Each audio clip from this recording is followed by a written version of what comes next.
Jumping the Gun ran a terrific race to be second in the Grade 2 Black-Eyed Susan Stakes May 15th at Laurel Park. Next up could be the Grade 3 Delaware Oaks. That's June 13th at Delaware Park. We're going to hear all about that momentarily with trainer Andy Simoff. My name is Frank Vespi. This is Delaware Park Today, powered by the Racing Biz, theracingbiz.com, presented by our friends at Delaware Park Racing and Casino. Delaware Park Today, part of the Midlantic Racing Today family of podcasts. You can catch us anywhere you catch your podcasts, YouTube, Spotify, Podbean, Apple Podcasts. Please do like and subscribe. We appreciate that very much. Coming up a little bit later on today's episode, we're going to have Stan Salter, Delaware Park on-air analyst, going to join us, recap maybe some of the news from this past week of racing and look ahead. Saturday, Rehoboth Stakes coming up at Delaware, so we're looking forward to that. But first off, we're going to bring in Andy Simoff, and he's going to answer some questions like, what happened the time he named a horse for his daughter? What happened when his father went down to the fairgrounds to run in the Louisiana Derby? And again, where's Jumping the Gun headed to next? Here is Andy Simoff. Andy, good morning. Thanks for joining me here on Delaware Park Today. We appreciate you making a little bit of time in the midst of your training schedule and still got a van business, right? Yep. I still have it. I'm in the middle of selling some of it to a good friend of mine, but I'm still going to run it, so it's kind of be like a merger type of deal. So I'm getting a little older, and two things at once was a little too much, so it works out great, and I'm looking forward to the experience of having another person help me with it and maybe build it a little bit more than we have. I mean, it's got to be challenging to train horses and then also run a business. Yeah, you cut off for a second. Yeah, it's a challenge doing both, and especially when you get up in years a little bit, it kind of gets really harder. Right. So let's talk about Jumping the Gun. This is your kind of big horse, who just ran second in the Black-Eyed Susan. How'd she come out of that race? She came out perfect, knock on wood. Everything, she's never had any kind of problem ever since I started. Everything she did was perfect. No shins, never coughed. Took her to the gate, was never a problem. Always behaved herself. I kind of tell everybody it's like kids that are really good kids are always good, and it's the kids that are bad that you have the problems with. But she's been perfect. She's just been done everything right. She's one of those that just wants to do everything as good as she can do it. So it's been a pleasure to just have her in the barn. She's a beautiful horse. She looks good. She trains good. She eats good. They're the kind that the good ones that do everything the right way. Yeah, and you don't you typically have been sort of more of a blue collar outfit, not a lot of gun runners coming through the barn. So it's kind of nice when you get one and it actually turns out to be a gun runner. Right. Yeah. Well, that's all. All the credit for that's to my owner, John Guarnieri. He entrusted me with some real nice horses, which nobody ever really did before. I went from getting some PA breds at home backyard breds to something with a gun runner out of a quality road mare, and uh, it's just, it was funny because when I first brought her in, everybody's in the track. Oh, you got a gun runner, and the pressure's on from the first day. She jogs one time around the wrong way, when she was a baby. You Right. got a gun runner, anything less than stakes, you feel like the pressure, you can feel it already. So you take them to the gate. Who's this one? Oh, that one's a gun runner, and every day everybody's like, how's that gun runner? So I'm thinking to myself, man, I just hope and pray this thing's not running for maiden eight. It's not going to be pretty. I'm going to take a lot of razzing from everybody, but it turned out like it should have, which is kind of not really it doesn't happen that much in this business. Usually it doesn't turn out the way you want it, but this time it did. So it was kind of fun to have a gun runner and have her show up to be a real nice horse. Yeah, I mean, it sounds like it sounds like almost literally from day one, she was showing you that she was going to be a nice horse. Is that how it was? Yeah, absolutely. I mean, when they first come in from the farm in like March or April, they haven't been trained on. They've been out in the field. They're kind of like young kids that aren't really fit and ready. And then the more you train them, the more you feed them, the more you work on them. They just develop in that from that like March to like June. It's a big growth spurt. They change a whole lot. Hmm. She came in, she had a nice, frame and all, and she was nice, but she didn't just stand out. Now you look at her, you're like, wow. Every time she goes by, everybody's go, oh, look at that horse, that kind of Yeah. horse, that kind of thing. It's like the first time I ran her, I'm nervous, like everybody is, because it's the hype, and she's doing really good. But when I got in the paddock and I looked at the other horses, I was kind of relieved because I said, nah, she's beating these horses. She just looks too good. Right. Right. So We that's nice. you and I talked about that a couple days before the black eyed season. Like the better horses have a presence about them, and you can kind of tell when they're against horses that they kind of swagger in there. Like, okay, Right, I'm better exactly. than you. Exactly. Especially, they put us in that barn at Laurel with all the Preakness and the Black-Eyed Susan horses and all the stake horses. There was like 35, 40 of us horses in one barn. And, they all kind of had that look to them. There weren't many that walked by that looked like, didn't look like, saddling in the last race at Penn National or something. It's just a whole different, they breathe different air. It's not when you look at those and then you go to Penn one night and look at the other ones, it's a lot. It's just Right. different. Yeah. You know, Yeah. For Not to sure. say we don't need the horses from Penn, but they're just different. Yeah. Yeah. They're right. They're not gun runners. Right. Um, so she coming out of she had a good year last year, had run second in a graded stake. Her first start this year came in the Weber City Miss, and she went off the favorite, I think, made kind of a big middle move, and then kind of emptied out and ended up pretty well beaten third that day. Was that a disappointment for you? Was it kind of what you expected? How were you guys handling that?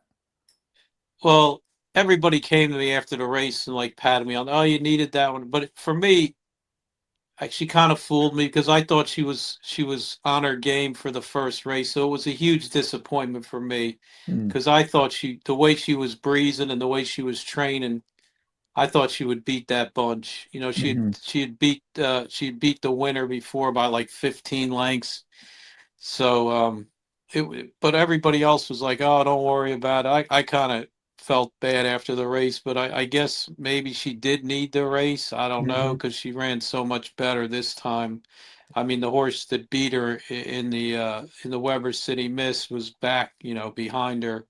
The Right. third horse was second to her. She beat her. She ran second in the Weber City Miss, and the horse that won it, Amelia Green's horse, was that she had already beat by many lengths, was in the back. So I guess she really did. She came in off the farm. The weather was a little dodgy in the beginning with the snow and all, Hmm. and maybe I didn't have her sharp like I needed her.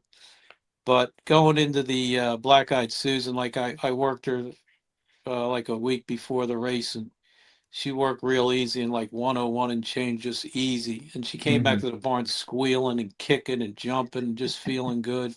Uh-huh. So at that point, I was had a lot of confidence, not that she would win, but that she would run a lot better.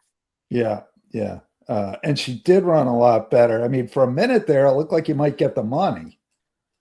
Yeah, she kind of teased us at the quarter pole because Tyler Gaffleone was kind of scrubbing a little bit, and my guy was sitting. And I'm thinking, man, we might get this. This might be like a dream come true. But when they straightened away, Tyler kind of threw another cross at his horse and kind of drew off there at the end a little bit. But it was funny because I guess NBC or whoever covered the race, they sent a crew with you to film you during the race. I know you've seen it like with Sherry DeVoe, they feel, you know, Right. how she's jumping up. So I'm thinking to myself, man, I don't, when she got to the lead, I said, I don't want to jump up and down because I'm going to look like a fool if this thing gets beat. So I just kind of bit my lip and just stood there because, like, you know, you got camera guys on you and all. I said, I don't want to start screaming and then I get beat. So, you know, if it was a 20 claimer at Delaware, I would have been, you know, just had the program rolled up and been riding the horse home. But this one, I just stayed cool, you know, because I, I said I'm not going to look foolish here. But when she turned for home, I thought she had it. Yeah, yeah. Still a really good effort. Sets you up for the next thing pretty well, um, which I think is going to be probably the Delaware Oaks. Is that right? Yep, couple few weeks. Yeah, she'll run.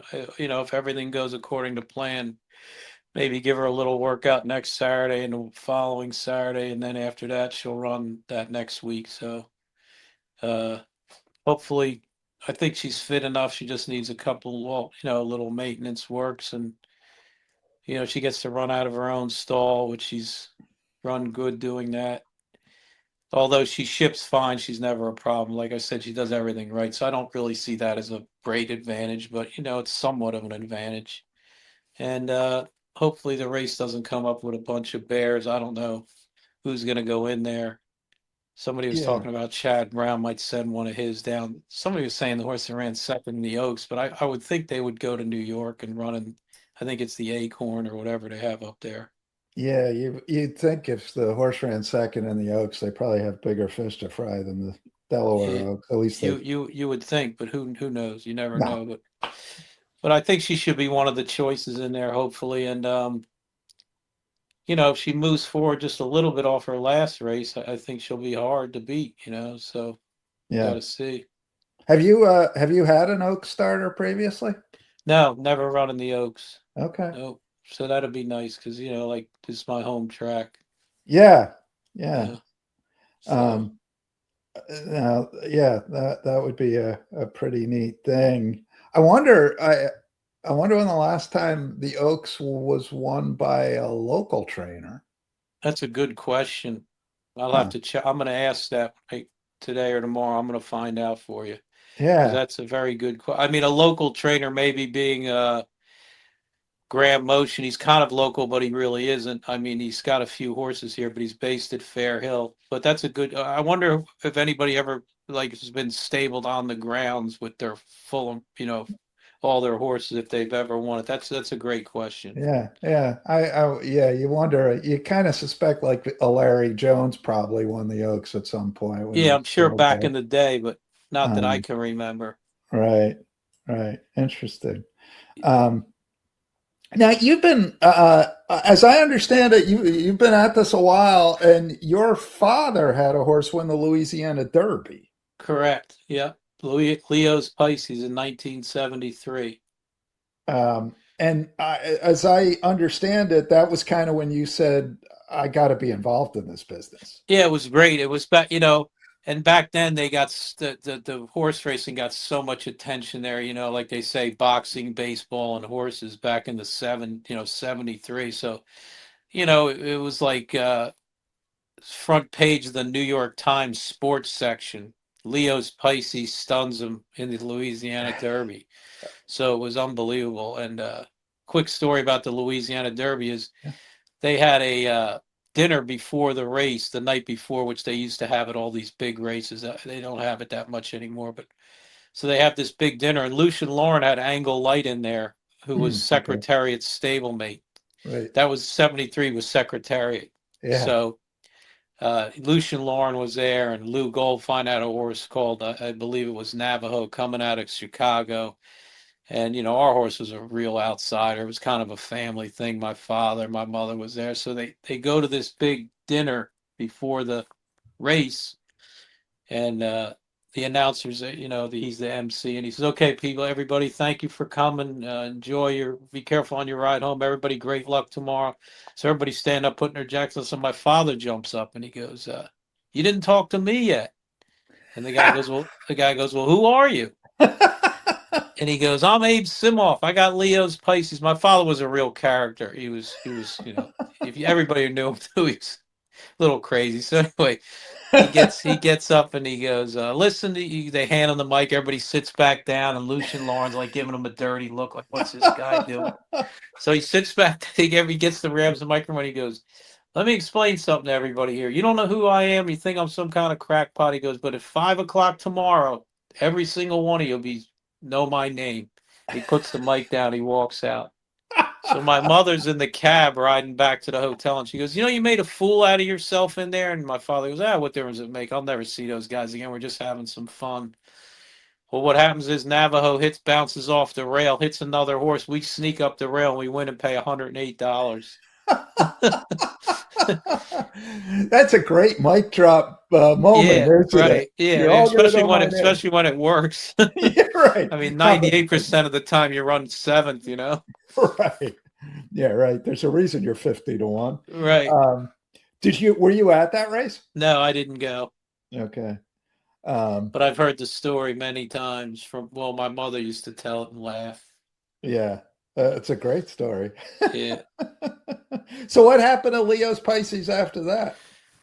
After that, he was like a one-hit wonder. He ran in the Wood Memorial against Secretariat, and I think if you watch the movie Secretariat, they say his name and call it a race. But that's when Secretariat ran third, and Angle Light won the race, and we had beat Angle Light the week before, Right, or 2 weeks before, whatever.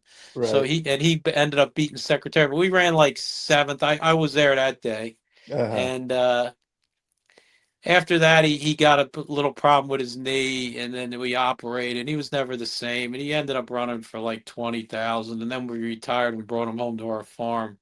We had a little farm in Jersey at the time, Western Jersey. Out, it was the middle of nowhere back then in the 70s. So Uh-huh. we brought him out there, and we tried to breed him. We bred him to a few mares, and we really didn't know what we were doing too much. And he'd be kicking everybody when they were breeding them, and all. It was kind of crazy.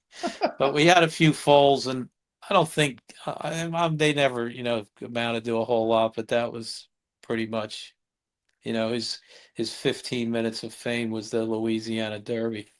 That's a pretty good 15 minutes, though. Yeah, well, he bought the mare for $1,500, and he bred to a $500 stud, Near Man, down in Ocala at Dr. Reed's farm. And the farm, believe it or not, is still down there. I still, when I go for the sales, and I still see the farm. Uh-huh. You love those stories of like somebody gets a cheap mare and breeds them to a cheap stallion and they get a horse, Yeah, yeah, yeah. I remember I talking to Ferris Allen, who trains a Laurel, and best horse he and his father had was Miraclewood, who ran in the Right, I Preakness remember him, sure. in the 80s. And Ferris once said to me, like, I guess the mare was a cast off from the Meadow, the Cheneries. Right. And he said, my job was to, get her to the best stallion I could find for free. So, Right. so they took her to, I can't remember the stallion, but it was one of those ridiculous stories, like cheap mare, cheap stallion. There you go, $500,000 earner. Yeah. So. Yeah. But the thing is, my father was smart enough the day after the race, a guy named Joe Taub, he just passed away. He was a big time owner. He owned a horse, Sensitive Prince. He had a lot of money, but my father knew him my father grew up in East Orange, New Jersey, and he knew him from the neighborhood. And Okay. his claim to fame was him and his brother founded ADP, the Okay. payroll service, in their garage in like Jersey somewhere. Mm-hmm. But he did offer him, like, I think he sold the mare in foal, the yearling and a weanling, and half a Leo for like 200,000, and that was huge Wow. money back then. Sure. Yeah. I mean, the pot was only like 75. Right. So he was smart enough to make that move. Well, that's a He pretty didn't good get move. yeah, but sometimes these small time guys get so high on their horse. "Oh, I'm never selling them, But he Right. he he had the sense to sell when he strike when the iron was hot. um, so that was kind of the light bulb on moment for you. Like, okay, Well, I this always is where used I to want like to to be. go. I mean, at the time I was 13 when that happened, but I remember waiting for him.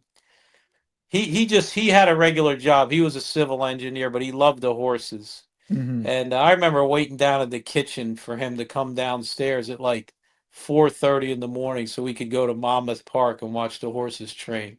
Oh, And I wow. was like 9, 10 years old, and I'd be dressed, ready to go, waiting downstairs, you know? And every other 9 or 10-year-old in North America was still fast asleep. Right. Dreaming about cartoons or something, whatever, G.I. Right. Joe, whatever that might have been back in the day, Hot Wheels. But I would wait downstairs for him and he'd come down and he'd go, okay, we'd go. And it was, not only did I love the horses, but I bonded with him over it. It was just a whole, it was just a great experience. Yeah, yeah. No, that's cool. Um, and then so you galloped then for a while, right? Yeah, I galloped. I worked with my brother, he got into the horses. He wanted to be a jockey, so he was into them. There's 5 kids in our family, but me and my brother Richard are the only ones that are really into the horses. Hmm. So I learned how to gallop. I galloped horses. My brother worked for Willard Thompson at galloping horses, and he would bring me to the barn on weekends, after during school. I'd go every weekend and I'd work with them and help. And then I would started gallop, horses like I was going to Fairleigh Dickinson College, but I was spending more time at the Meadowlands than I was at college, so that didn't go too good. So I got into galloping, helping my brother, working with him. He had a few horses, and then he later gave up the horse to become a jockey, and he rode a couple of years, and so I got into it with him, and then I started vanning a little bit. I had an old truck and trailer. I started hauling horses, and I'm like, man, this is much better money than galloping and a little bit safer. So that led to the van company, and the rest is history. Yeah. So I was just reading. I guess what you figured out is there was a need for like kind of short haul van, huh? There's a lot more Yeah, like going to New York or yeah. Florida. Oh, it was a funny story because my brother had an old International Harvester pickup. I don't know if you remember those, in a 2-horse trailer. And there was a groom working in the barn with us. I was getting on horse for my brother and freelancing around, and there was a groom there, and he goes, "You should put a sign up at the Meadowlands by the kitchen there that you'll haul horses." I said, all right, put it up. I'll do it. So some guy came by the barn, Bob Tiller. He's from Canada, a big trainer up there. He still trains. He came to the barn one day. I was like 16 all the way down the end. He goes, so I need to ride the aqueduct tomorrow with a horse. I said, I'll take it. I got the truck and trailer. So I took the horse, I ran the horse for him, and I cooled it out, and I shipped it home, and he gave me like $300. And I was like, geez, this is what I want to do. This is way better, Yeah, the money was way better. huh? So when did you start training then? Well, when my brother started riding, he had some horses left, so he put him in. He had an assistant, but he needed somebody to run him their name because his assistant, I guess, I don't know, couldn't get a license or didn't want to get a license or whatever the deal might be. Hmm. But I helped with that, and he put the horses in my name, so that's how I first started training.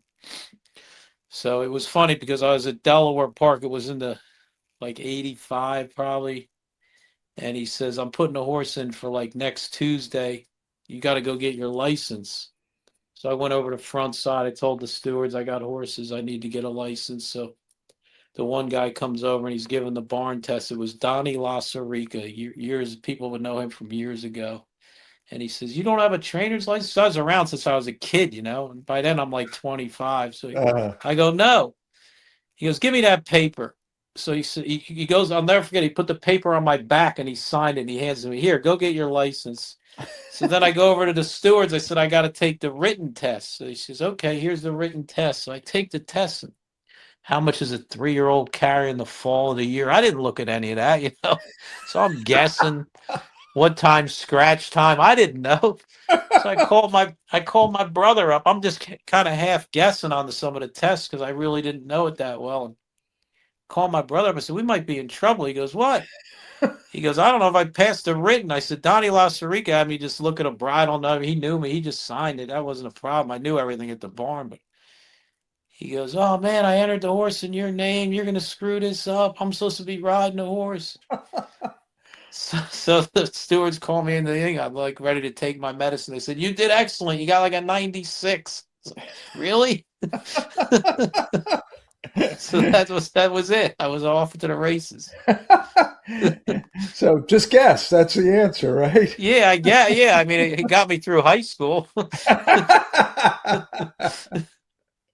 Yeah, so that was That's funny. funny. But from that, then I started training a few of my own, and after he gave up riding, he went back to training. So he took the horses back, and then I would van and have a couple of my own on the side, but never really like a big stable or anything. I always just kind of mess around with a couple of my own, or maybe a Hmm. friend of mine from school wanted half, and we'd get a horse, stuff like that. Yeah. Um, it seems like you. It seems like your training's a little bigger now than it used to be for you. Oh, definitely now, yeah. I went Um, years and like I only won my first stake like 3 or 4 years ago. We claimed a horse in Florida, a Jersey bred called Alta Velocita, and we brought her up here. She was and I won a couple Jersey bred stakes with her. hmm. And that was only like maybe 4 or 5 years ago. So I only had like two or three, 4 or 5 horses all the time. Right. But then when John Guarnieri, I got involved with him, he started sending me more horses, getting babies and stuff like that. And I picked out for him How Great Is Nate. I picked him out of the Keeneland Mm-hmm. sale, and he won a couple. He won a couple, like 3 stakes. So we got rolling then. Yeah, yeah, and it seems like Guarnieri's been kind of upgrading his stock the last couple of years too. Yeah, he loves the business.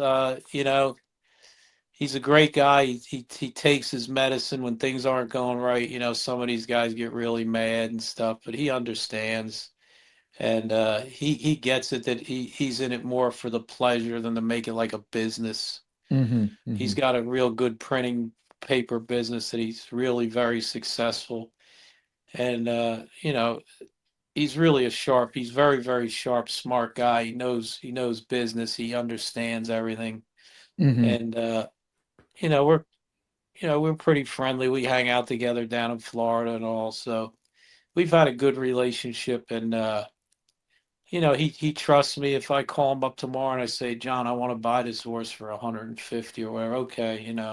Right. So it's nice to have a guy like that. I've been through other owners, not a lot, but most of my other owners that I had were just kind of a pain. Just I mean, I don't know how these big outfits. I talk to these guys. I work for all these guys. I don't know how they do it because I mean, nothing against owners, but my experience is a great majority of them are very hands-on and they want to tell you what to do. Like Right. this guy could be like this guy could own like a car rental company or something, and he wants to tell you how to train a horse. Would I go to his like rental car company and say, hey, that Ford Taurus, you're not getting enough money for that one per day, and this Range Rover, you got to be, you shouldn't let that, I don't know anything, but these guys want to Right. come and run your business. Right. So Right. I try to be open minded, and when a guy calls me, do you want to? But it's gotten to the point where now I don't really want to deal with it at my age, all the aggravation. So I just kind of have John, and I've had other guys offer me horses, and I don't really want to do it because it always leads to arguments and fights, and Hmm. it's so hard. It's just so, so hard. Yeah, it's like the classic thing, right? They've been successful in whatever else they've done in life, and it's like Right. so obviously I could figure out horse racing, no Right. problem. Yeah, exactly. And it's guys that I mean, I'm not knocking these, whatever. I'm not trying to sound like an idiot, but I mean, most of these guys couldn't walk a horse around the shed row, and they're calling you up. There's this extra at Presque Isle. Can you put this horse in it? There's an extra Right.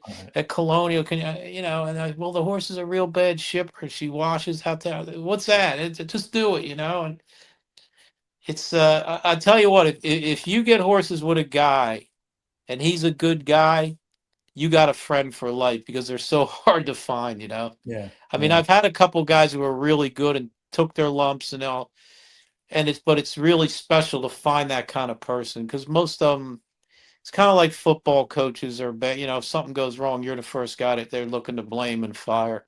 Yeah, sure, sure. And it's so important, like you mentioned, this trust, like Right. trust between the owner and the trainer. Somebody was asking me, I don't know, a month or two ago, like they were going to get a horse or two, and who should I go with? I said, well, you can look at this person, but the main thing is go meet them, sit down with them, figure out can you guys trust each other? Right. Yeah. Well, with me, it was never really as far as trust, like as far as dealing with the horse. For me, it's just they really think that they know more than you. They really, in their minds, believe that. And it's just so difficult to tell them that, hey, I'm not the greatest trainer in the world. I'll admit it. There's a lot of guys out there better than me, but I know a little bit. I mean, like I said, I was riding with my father to mom's when I was 10, 9, 10 years old. I'm of average intelligence, so I do pick up on some things where, these other guys, they come in and it's just like, oh, they drive you nuts. Your blood pressure gets up, and you know, it's crazy. And the funny part about it is, or I don't know if it's funny, but most of them are all the same. They all have that. They know what to do, and you don't. Instead of just trusting you. Yeah, yeah, yeah, yeah. But it's not a minority. It's for me. Unless maybe I get all the bad guys. I don't know. Maybe I just had bad luck. But I hear stories from from my friends who, I'm close with a lot of these guys I will ship for. I'm real, and they tell me. I mean, Right. these most of them are just, very. I don't know how you explain. Just hard to deal with. Yeah, yeah. How many do you have in the barn now? I got Horses. like 17. Okay, okay. A lot of Um, babies. A lot of babies. are they all for Guarneri? I got one for Jeff Matty, the director of HPPA and PA. Half Oh yeah. him and half John. It's the horse I won the first stake without the Velocita. I got her baby there.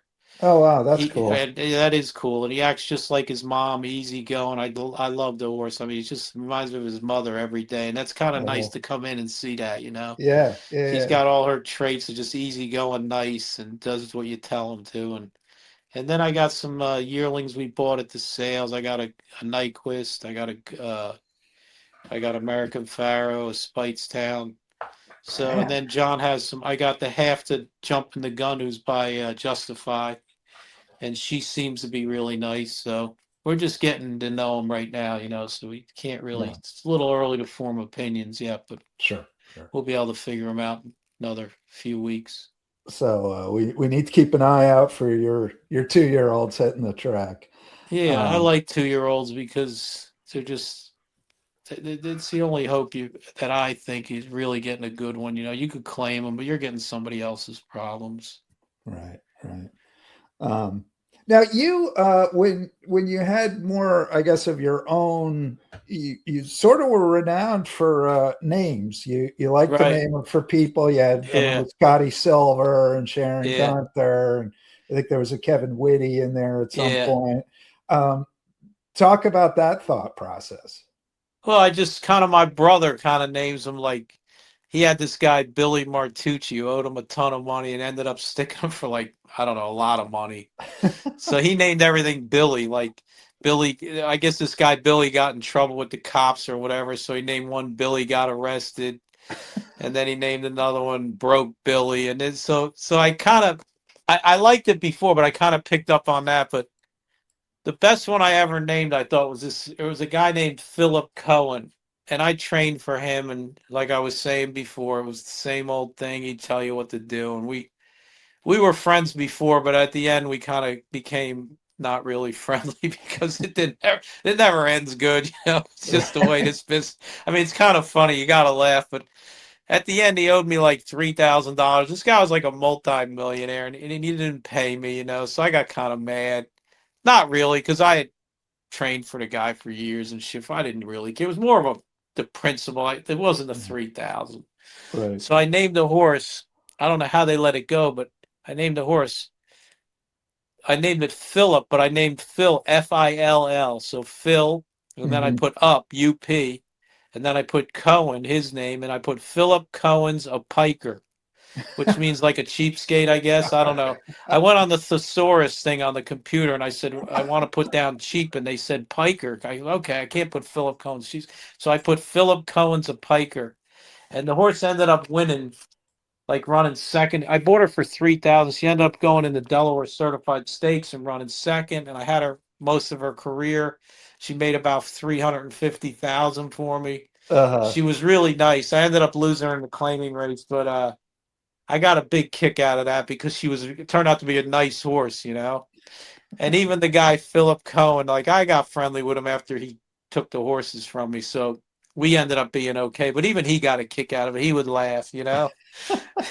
But when the horse first came out, you know, he was big with like he wanted to sue everybody. That was his big thing. Like I'm suing this guy, I'm suing that guy. He ripped me off on it. So he called me up and said, I'm suing you. I said, Phil, you're following an empty wagon here. He goes, what do you mean? I said, I don't have anything. What are you going to sue? I got a couple trucks. You could have them, but I got payments on them if you want the trucks. I don't know. What do you want from me? But then he calmed down and he kind of got a kick out of it after, you know, after Uh-huh. that. Oh, So, that's funny. and then I remember Kevin Whitty. Well, when I ran him, I forgot to report he was a gelding. So what they do is they announce it over the loudspeaker, you know, when the day of the race. So they, so, everybody was calling me because Dave Robin was in the third race. Changes number 3, Kevin Whitty. He's now a gelding, and everybody was calling me. The phone was ringing off the hook, and I think, I mean, Dave Rodman's, if not the best, top 3 in my. I mean, I love the way he calls the race. Tremendous. He's unbelievable. I Yeah. mean, just the greatest. Yeah. So anyway, he calls the race and he goes, and Kevin Whitty won, and he goes, Kevin Whitty, he's in front.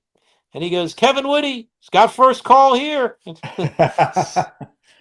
So, you know, but when they start announced that Kevin Whitty's a gelding, and then they ran it on like the feed underneath the races, you know. Oh, that's funny. Now, Scott Silver, another agent, his wife galloped horses for you, right? Yeah, she used to Including gallop Scott Scotty Silver. Silver. Yeah, yeah. But it was funny because when that horse ran, he'd get in front of the TV with his kids and his wife, and they'd cheer so hard like they were in the Kentucky Derby. Yeah, So yeah. we won a few races. He was a cheaper horse, but he won a few races.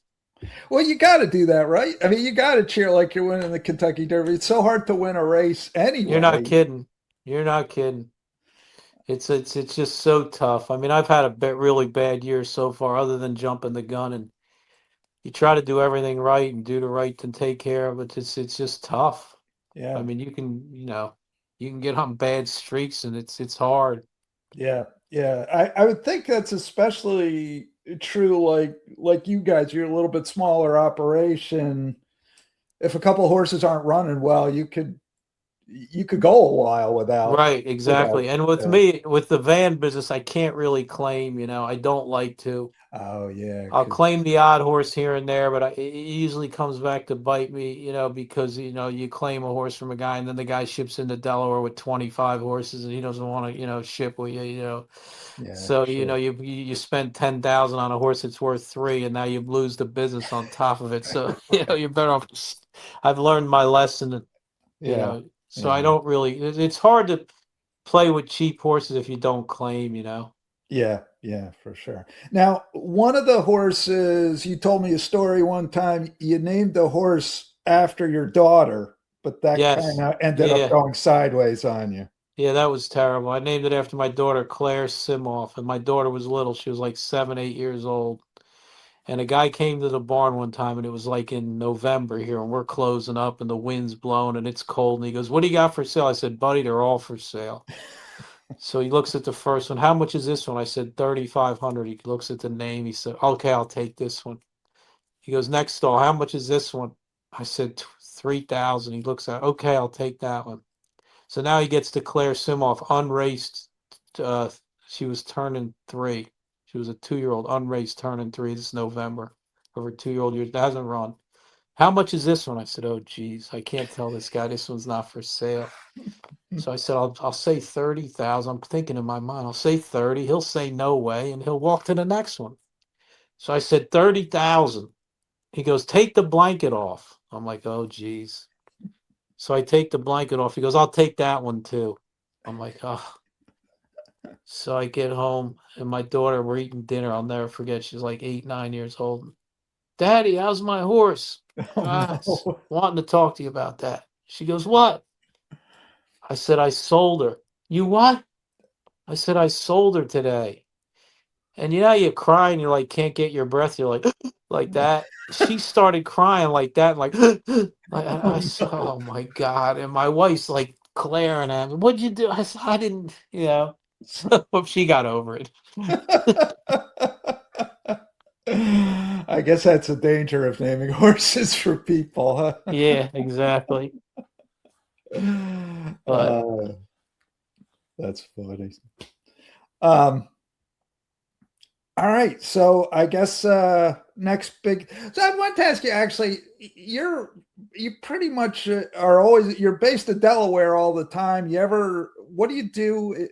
You're talking about heading to the off season. I guess you ran a few in the off season this year, right? yeah, well, the last 2 winters, Delaware stayed open, which has been a big help for everybody. Yeah. Okay. You know, I applaud the new owners on that. They left it open. You know, you had to pay stall rent. It was I think $12 a day, but if you run in the beginning of the meet, you get a bonus, so you get that back. But it was good for them to do that. It helps the local economy, the people. They don't have to move. So the Yeah. last 2 winters we've been able to stay here, and they've taken good care of the track. They salted it and they kept it going pretty nice. So I was happy. Hmm. But before that, I would either go to Fair Hill with a handful, or I'd go back to my farm a couple years too. Hmm. Did your farm in Delaware also? It's in Chester County, right over the line. Okay. It's right near New Bolton. Across Okay. the street from Russell Jones, I live, so it's nice out there.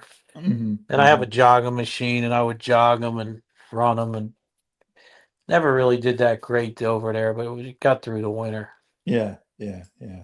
So, so you like Delaware? Delaware's a good spot to. Yeah, it's my Um, home. It's the I'll put it up against any backside in the country as far as being nice. You know, it's mhm. just I mean, everybody's Saratoga, this and that. I think, I mean, the DuPonts designed it, and that guy was a horseman. You know, Sure.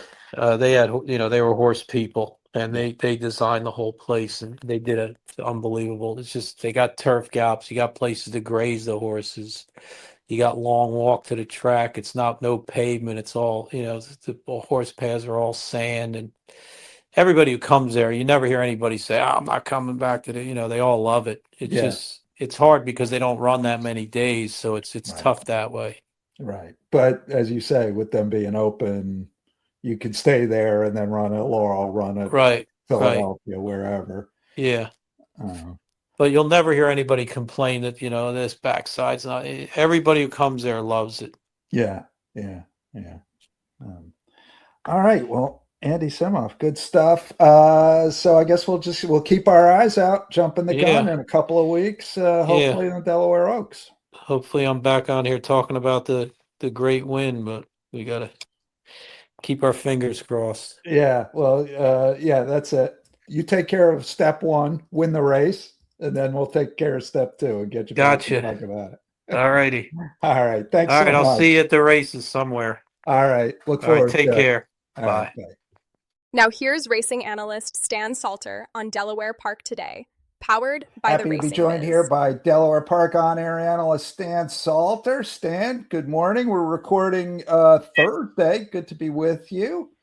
Let's talk. What's up, Frank? How we doing? We're doing good. We're looking forward to the week. First stake of the year coming up Saturday, which we'll talk about in a minute. But let's talk about some things already going on. I think one of the first kind of news items out of the week so far, or out of the meet so far, is Paco can't lose. Guy's 8 for 20 so far at the meet. Yeah, he's your leading rider. Carol got off to a big start, but Paco overtook her yesterday. Paco had the natural hat trick yesterday when he won 3 races, so he's riding extremely well. We had the first 3 races were pretty much all speed yesterday, and then Paco bucked that bias in race 4. So I don't believe in track biases too much because you have smart riders like Paco Lopez who trailed the field in race 4. Looked like he was out of it around the far turn, but then They straightened away for home, and he made a long, sustained run up the rail and proved that closers could win yesterday. So Paco's riding very well. Of course, he's still hot from still on cloud nine, I'm sure, after winning the Preakness. So it's good to see him riding here. He's one of the best riders in the country. He has a kind of a natural finesse style. He's a natural rider. He looks like he's fearless. He has excellent balance up on his toes, on the ball of his feet. He can get horses to relax on a loose rein and conserve energy for the stretch. So he's riding very well. Yeah, he's your leading rider with 8 wins. Carol's second right now with 7 wins. Carol Cedena, she's riding very well. Julio Hernandez, he's your third leading rider with 5 wins right now. And then you have Martin Chuan and Wesley Ho tied with 4. So a lot of riders in the jockey colony this meet here at Delaware Park. Some new riders. Wesley Ho, he's new here this year, and he's off to a good start with 4 wins. And Jose Batista, he's back in the saddle with a couple wins. So yeah, I think we have an excellent jockey colony here, but they're going to have to be locked in. They're going to have to be tied on if they want to keep up with Paco and Carol. Yeah, it's the last few years it's been kind of the Jamie Rodriguez show up at Delaware Park, but the jockey title going to be wide open. It looks like Carol Cedena, a multiple-time previous winner, coming back from injury too, which has been a really nice return from a lengthy period off with an injury, comes back and immediately starts winning races again.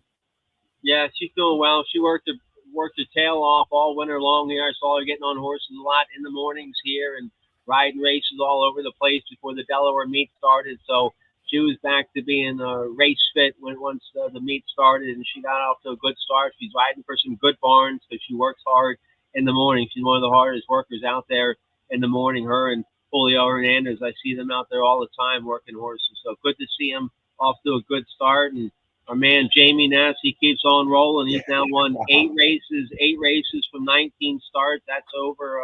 That's close to 50%.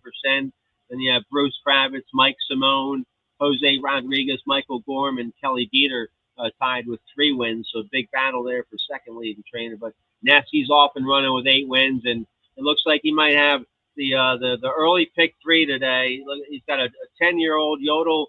We're taping this on Thursday.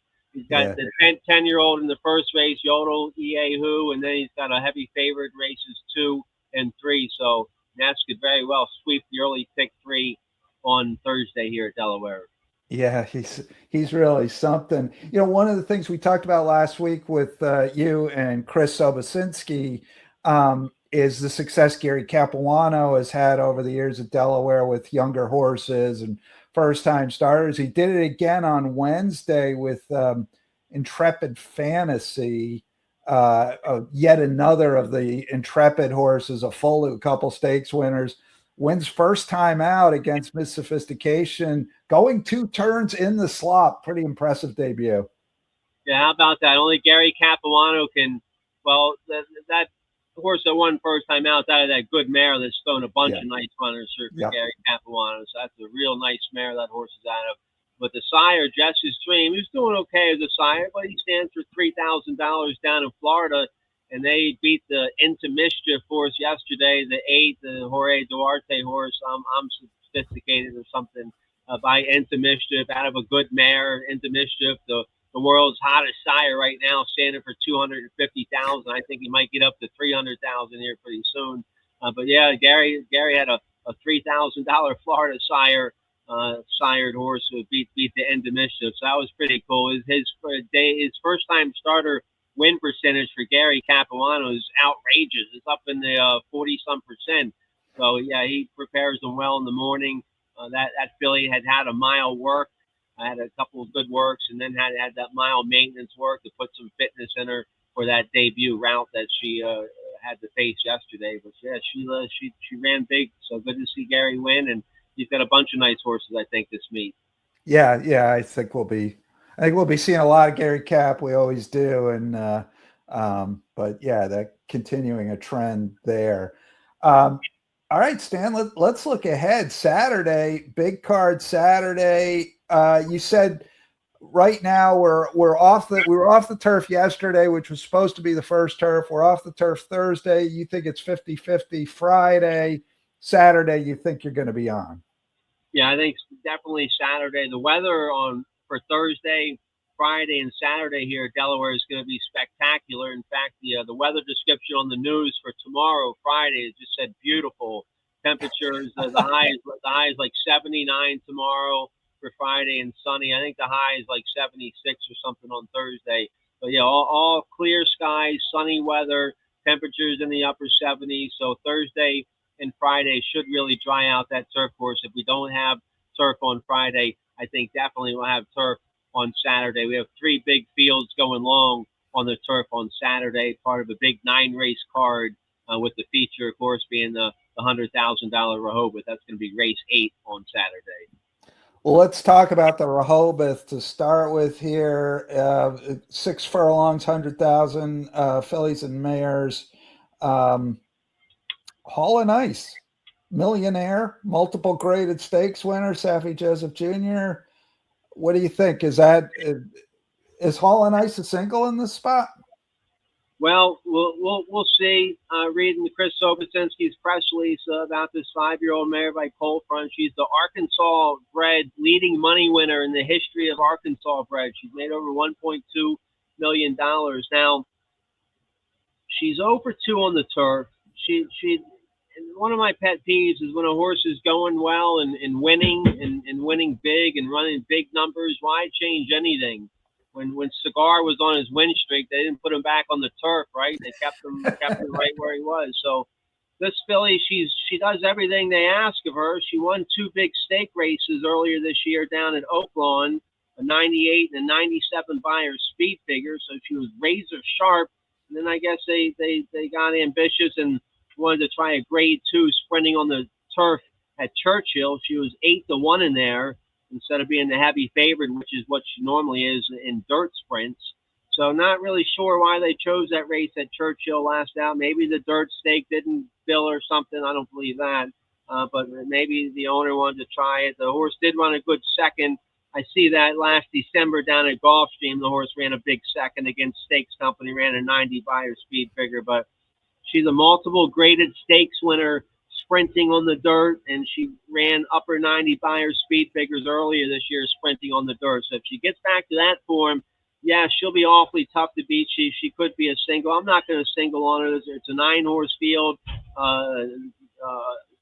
This rider, Savici, hasn't been on her, at least in the PPs I see. He hasn't been on her recently, at least, and he hasn't ridden here at Delaware. So a new rider coming into town. We have some of our good local riders in this race and some other riders coming into town. But no, I'm not going to single her. It's a big 9-horse field that, you hope she gets back to her best stride. If she does, she'll be the horse to beat. That's why Sobocinski made her even money favored. But maybe that turf race threw her off her game. So we'll see if she gets back to her best stride today. I like a few other ones in there. The 3, GW's Girl, who was made 6-1 morning line. Julio Hernandez, local rider, who's third leading rider right now. Julio rides his 4-year-old daughter of Munnings for trainer Greg Compton, and she had a real nice 3-year-old campaign. She won 2 stake races sprinting on the dirt at Oaklawn early in her 3-year-old campaign. And then they got ambitious. They tried grade 2 company at Keeneland. She didn't run very well in the slop that day. They tried the grade 3 Miss Preakness last year as a 3-year-old. She ran an okay 4th that day in a big 11-horse field, 71. And she ran okay in the Miss Preakness. Then she needed some time off, and she came back last August down at Colonial in a stake race and ran an okay 3rd there. And then she was the beaten favorite in the Weather Vane at Laurel last September when she ran a good 2nd. But she ran well. She wrapped up her 3-year-old campaign in pretty good form, and now she's making her 4-year-old debut for trainer Greg Compton, who does well here at Delaware Park. At least since I've been here, the Compton barn's done well. Yep. She's been working well here at Delaware Park. A bullet workout May 26th from the gate, 36-4. So she's training well here in the mornings. Compton in the press release said she's doing well. Might need a race, and maybe even thinking about getting her back on the turf, or maybe even considering a synthetic track. But she's proven as a dirt sprinter, winning against Stakes Company. So I think the 3, GW's Girl, If she's ready to fire, the horses change big time from 3 to 4, and Compton's a good trainer. So she's had a nice long winter break, and she's fresh. So she could be dangerous making her 4-year-old debut. That's the 3 GW's Girl. And also the 7 Beyond Belief, who's made 12-1 morning line. No rider named yet on Beyond Belief. She's a 4-year-old by Golden Sense for trainer Kelly Green. She ran a big 92 Buyer speed figure when she won going 7 furlongs last December at Gulfstream. So she has some big races in her. She was a decent third against Grade 3 Company at Gulfstream 2 starts ago. She was second last out of the 84 Buyer against Allowance Company, 2 other than Allowance Company at Keeneland late April. That's a tough race at Keeneland. So the 7 Beyond Belief could be a factor in there at 12-1. That's a good price. I think you're getting a good value so far, at least for the morning line. You're getting a good value on the 7 Beyond Belief at 12-1. Are you a horse that I might fool with, and I don't know that this horse actually going to post, is Onyx 10, the 9 horse for Gary Capuano. The question is sort of the pace. I feel like there might be enough pace in here to let this one really get rolling. She's going to come from off it a little bit. Her best races have been doing that, like in the Maryland Million Distaff going 7/8 or even the extra heat. What do you think about her? She's 12-1 morning line. Gary did not name a rider on this filly, 4-year-old filly by Street Magician. She won the Maryland Million Distaff going 7 furlongs last October down at Laurel. So that was a nice win, and she rallied from about mid-pack in that race to win. So she'll be dead fit for the 6 furlongs. She'll be a major factor in the final strides if she wins. Now, after the Maryland Million win last October, she was a good third in the Safely Kept last November at Laurel. Did not run very well last December in the Politely. Did not run very well in there, but she's been off since then. She's making her 4-year-old debut. We know how good Gary is here at Delaware and everywhere else. And the Gary Capuano barn's 30% in a positive ROI with horses coming off this kind of layoff. So she could be poised for a big improve coming off the layoff, making her 4-year-old debut. She's a 2-time winner at Delaware Park, 4 for 5 overall in the money here at Delaware. So if she runs, she could be a factor. It'll be interesting to see who rides her. Right. I hope she stays in there. She's making a nice 9-horse field. Yeah, for sure. No, it's interesting. It's like you said. It's kind of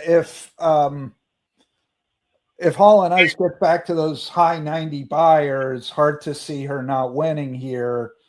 But if you interpret that off-color outing last time on the turf as a harbinger of maybe going off form a little bit, then it's pretty wide open. You make a case for a bunch of these.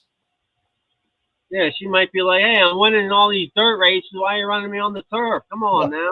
What'd I ever do to you, right? Staffy's won a lot more races than I have, so I can't fault him for his race selection. You also have Carmelina in there for Butch Reed. That horse had a nice win against PA Stakes Company late April up at Parks with an 80 Buyer speed figure. She'll have to jump up and run a lifetime best. John Service has the 8 Mega Mill in there, who's 8-1 morning line. Frankie Pennington is riding her. She was a good second on the synthetic 2 starts ago at Turfway. She had a nice win against 2 other than at Aqueduct last December. She's a little number soft. She'll have to jump up and run her best race.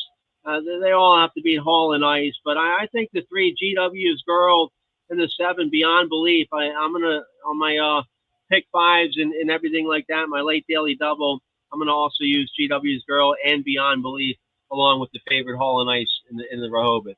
All right, that's the Rehoboth Stakes. That's race 8 Saturday. That's the feature of the day. First stake of the year at Delaware Park. You got turf races 3, 5, and 7 on Saturday. Stan, you want to give us a kind of high-level overview there? Yeah, race 3 is going to start at pick 5. I believe we have a pick 5 starting races 1, 3.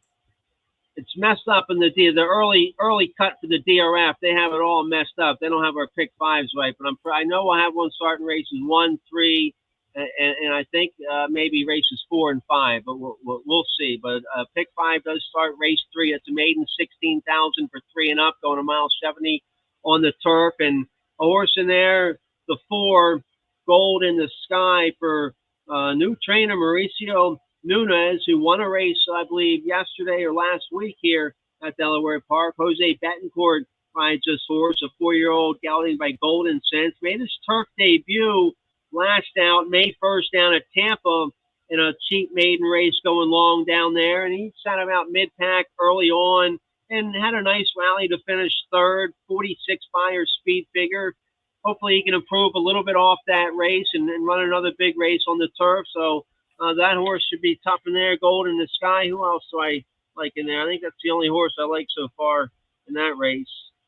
You have to bear with me while I get my pages together here. Yeah, I only like the 4, Gold in the Sky, right now in race 3.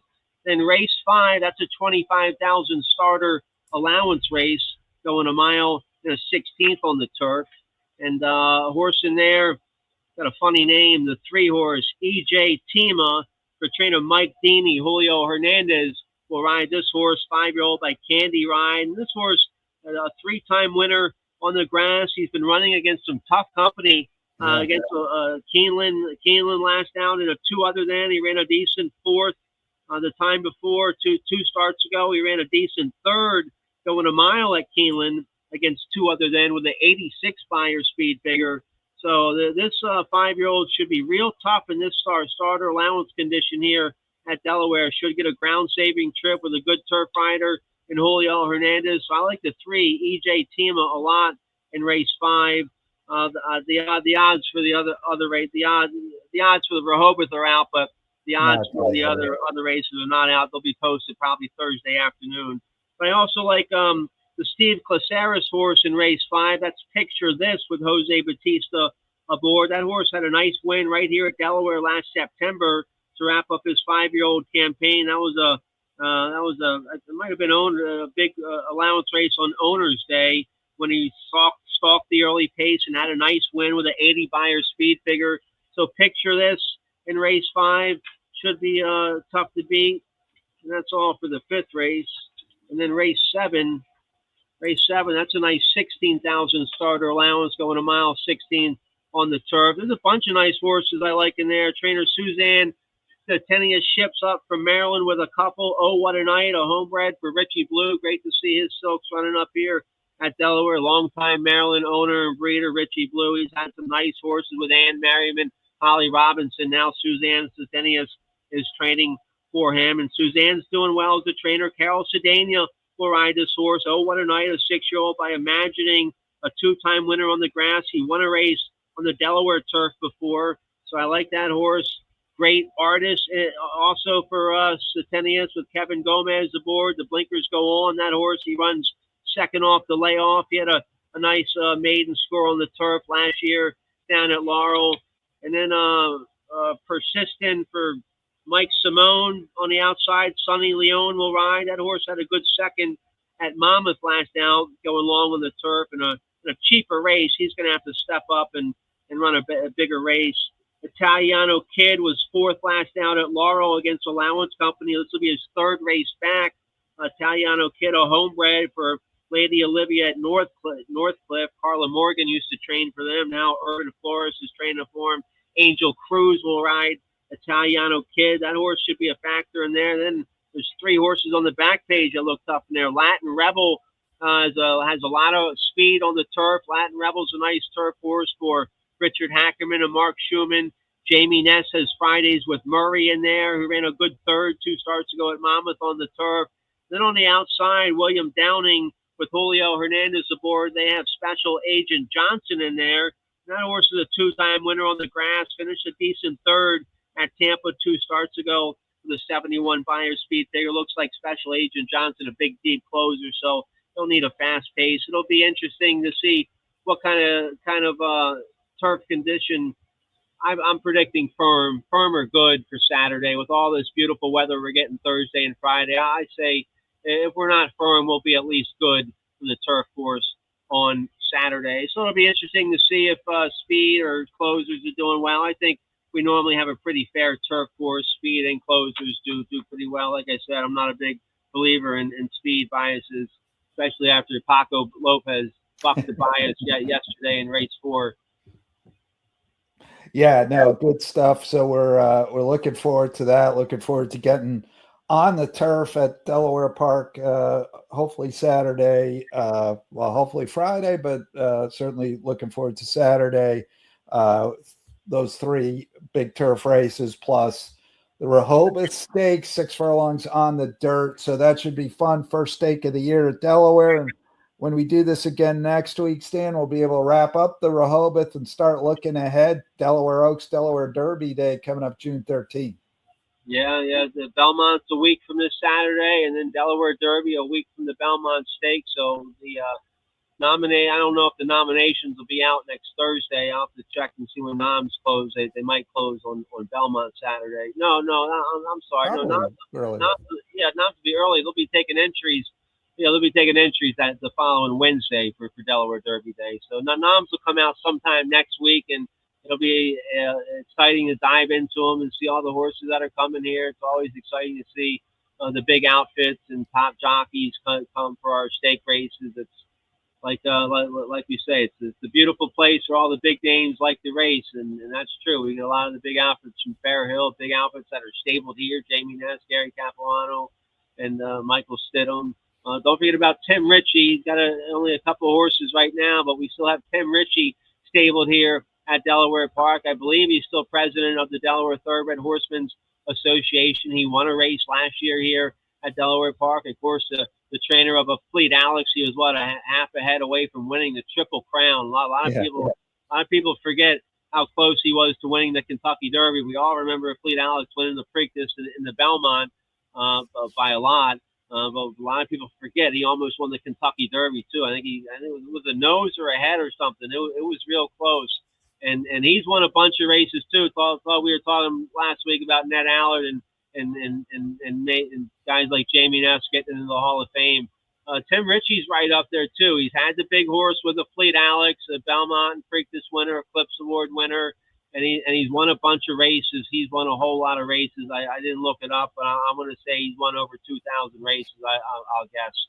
I'll double check and text you, but he's another one. Maybe one more big horse, and Tim Ritchie's name's up for the Hall of Fame consideration one day. Now he's from Pittsburgh, talking about sports Hall of Fames and everything like that. Like Leatherberry's in the Maryland Hall of Fame, and Ned Allard's in the New England Hall of Fame.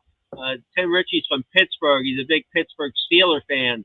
So he might be more excited about being in the Pittsburgh Hall of Fame with guys like Terry Bradshaw and Franco Harris. He might rather be in that Hall of Fame than the Horse Racing Hall of Fame. But no, it'd be great to see some of our trainers be considered at least for the Hall of Fame. And I think Ness and Ned Allard, Tim Ritchie, guys like that, you have to definitely put on that list of names to consider for the Hall of Fame. So we got some big names here, and it'll be great to see all the big names shipping in for Delaware Derby Day. Yeah, no, we're looking forward to that. But first, the Rehoboth Stakes coming up Saturday, race 8. Stan Salter, we can always follow your picks. Obviously, we could watch the Delaware simulcast feed. We could be at Delaware Park, or we could get you on X. What's the X account again? At Stanton Salter, just like Stanton, Delaware, at Stanton Salter. That's my X handle. And yeah, come on out. We're going to have beautiful weather to Thursday, Friday, and Saturday, and then into next week looks pretty good too. So hopefully we get a big full week of turf racing next week, leading up to the big Belmont Saturday. I'm sure we'll have a big crowd on hand for the Belmont. What's the Belmont field looking like? It looks like 10 in there right now. Golden Tempo, Chief. Of course, Golden Tempo will be the favorite probably. Well, I'm seeing a lot of talk about Chief Wallaby. It looks like he's training well for the Hall of Famer Big Mott, Bill Mott. That's my Belmont. That's my early Belmont pick, at least, Chief Wallaby. I've liked him since he broke his maiden on debut last January at Gulfstream. Yeah, no, he's a nice horse. I mean, I think Renegade's going to get a lot of play in there if, assuming he posed for Pletcher and Rapoli, beat whatever he was at a neck or whatever in the Kentucky Derby. So it's looking like a good field. No, obviously, the Preakness winner is not going to the Belmont, but he's going to aim at the Haskell next. Napoleon Solo, but no, it should be fun. We'll look forward to seeing how the Belmont shakes out, the final Belmont at Saratoga. So how was your Preakness at Laurel? Looked good on TV. Looked like the ratings and the handle was pretty good. And yeah, the crowd. You have a good Preakness? Yeah, sure did. Well, you've been to a bunch of Preaknesses at Pimlico. You know what that scene was like. It was very different. But it was cool to see the grandstand filling up. It was cool to see a nice crowd out there on the apron, and the racing was great. The handle was 108 million, which is great. And heck, I touted the winner of the Preakness, which I rarely do. So I was happy about that. All right, nice pick. Yeah, you got a good price on him. Yeah.